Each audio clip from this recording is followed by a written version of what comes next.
শিক্ষার্থীরা খেয়াল করে আমরা 2 অবশিষ্ট যে কোনো সংখ্যার বর্গ নির্ণয়। 3 বর্গ কত হয়? 9। এবার আমরা যেটা করব 2 গুণন 3 গুণন 5 কত হবে? 30। 30-এর শূন্য লিখব, হাতে থাকবে 3। 5-এর বর্গ লিখব, বর্গ হচ্ছে 25 আর 3 যোগ করলে 28।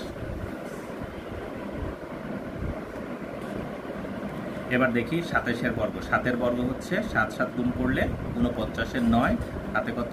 4। এবার করব 2 গুণন 7 গুণন 2 14, 14 দুগুণে 28, 28 আর হাতে 4 যোগ করলে কত? 32। হাতে থাকলো কত? এবার 3।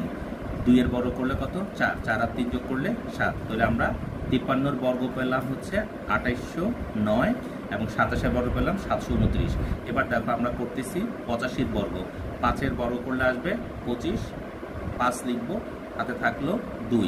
5 দুগুণে 10, 10 আর 8 গুণ করলে 80, 80 আর হাতের 2 যোগ করলে হবে 82, 2 হাতে থাকলো এবার 8।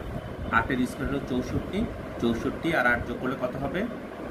72। তাহলে আমরা পেলাম 7225। শিক্ষার্থীরা সবাইকে ধন্যবাদ ভিডিওটি দেখার জন্য।